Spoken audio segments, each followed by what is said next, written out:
Okay, so Elijah insisted that we use this microphone. All right, so this is instructions basically for when it freezes. So you've got this hook up here. It goes all the way down to the barn, and that is actually PEX pipe. It's not hose, but this stuff expands and contracts better, but we still have to make sure that it doesn't freeze. So the first thing you want to do is close off this valve and go ahead and open up this so that water runs down to the barn. PEX pipe runs all the way down here, and it comes into this T, and it goes into the barn up here. So what this is, up here, a little trap door, you open up, and this controls the water that runs to all of their stalls. So I'm going to turn that to the left to turn on the water, but those valves should not be open currently. So all I did was basically get water running to these. So this is how it's hooked up. It goes up and over and to each one of the stalls.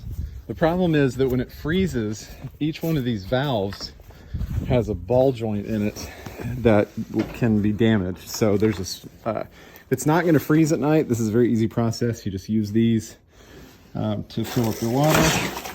Now what you see there's a bunch of air in it. So I typically start in either the goat stall or when they're not in here at all, because it tends to pop like that and it'll spook the horses.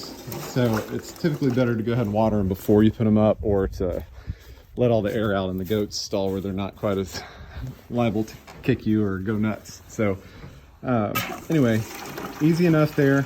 But the thing is, when it's freezing, after you're done here, the process that you've got to use is kind of funky. But what you do is you go back over to this guy, close off this valve, and this one does not have a ball joint, so it's not going to freeze and break this fitting. And then you got to go back to all the stalls after you fill the water and go ahead and let those drain.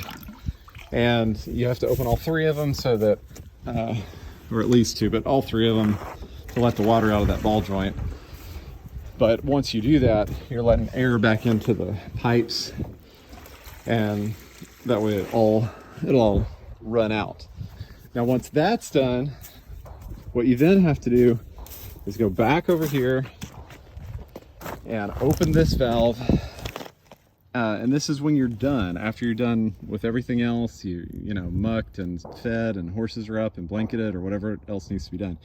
And right before you walk back up, you open this. And you're gonna just waste some water, but that kind of just is what it is. And then you walk back up and turn it off at the hose. If you do need to give the pigs water, is just, you can connect these. It's just a quick connect. So you pull this collar up, snap that on, and it pops back. Same thing in reverse to get it off. And then just open this up and you can water the pigs. But we use it as a drain. I'm gonna turn that back on, and then I'll go up to the house and show you the last step. Okay, so our last step, since this is still on, we're going to turn it off. But in order for all this water to actually drain, it's going to be kind of vacuum sealed in there. So what we want to do is make sure that's all the way shut off, leave this open, and then open this valve here. And what that does is sucks air through and allows all that water to drain out where we opened up that valve at the very bottom. So again, just turn it on here, all the way down there.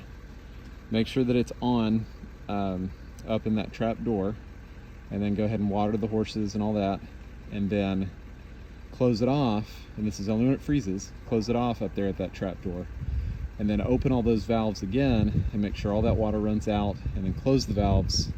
And then you open what I'm calling the drain valve down there, and you come back up here.